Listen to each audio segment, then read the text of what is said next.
BCG and Ali Research зөвлөх фирмийн гаргасан судалгаагаар Хятад улсын чинээлэг дундаж давхаргын жилийн цэвэр орлого нь 24,000-аас 46,000 Америк долларын хооронд байгаа бөгөөд энэ орлогын хэмжээ 2020 он гэхэд 100 сая долларт хүрэх төлөвтэй байна. Си Цзиньпинийг Хятад улсын даргаар сонгогдсноос хойш чинээлэг дундаж давхаргад хамаарах хүмүүсийн тоо эрс өснө нэмэгдэж олон сая хүн ядуурлаас ангижирчээ. Өнөөдөр Хятад улсад чинээлэг дундаж давхарга нийт хүн амынхаа 17% эзэлж байна.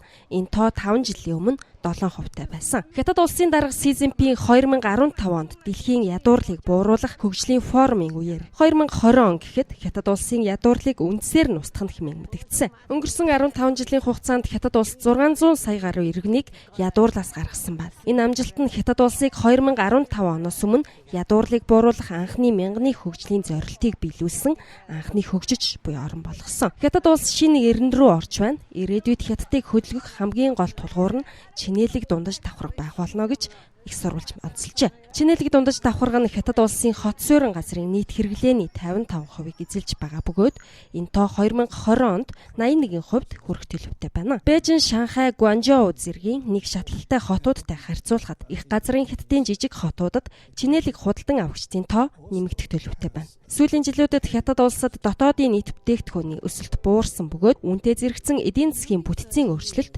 явагдсаар байсан. Хэдийгээр ядуурлын түвшнийг эрс бууруулсан ч Хятад улсын 70 сая гаруй иргэн жилдээ 2300 янаас бага орлоготой буюу ядуурлын шугамаас доогуур амьдарч байна. 2300 ян нь 362 Америк доллартай тэнцэх мөнгө юм.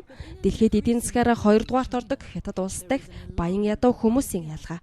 Дэлхийн олон орны нэгэн адил ялгаатай байдал нь өснө нэмэгдсээр байна. Си Цзиньпиний хэлснээр 2014 онд 12.3 сая хүн ядуурлын шугамаас гарчээ. 2015 оны 10 дугаар сарын 17-ны ядуурлаас ангижрах олон улсын өдрөөр Хятад улсын засгийн газар 2020 оны хүртэл сар тутамд 1 сая хүнийг ядуурлаас гаргах болно хэмээн амласан. Хятадын засгийн газар болоод ядуурлыг бууруулах хөгжлийн төлөвлөгөөний төв хамтран зорилгоо биелүүлэх төлөвлөгөөг боловсруулсан байна. Энэ хүрээнд хөдөө орон нутагт амьдарч буй хүмүүсийг зохих боловсролын үйлчилгээнд хамруулах, туршлагатай санхүүгийн мэргэжилтнүүд, ядуу амьдралтай иргэдэд мөнгө орлогоо хэрхэн зөв зарцуулах, мөнгийг хэрхэн хуримтлуулах талаар хичээл заах. Хятадын дундаж давхаргын иргэдийг ядууралтай тэмцэхэд нэгтгэх үүднээс олон нийтийн платформуд байгуулах төлөвлөгөөг боловсруулсан байна.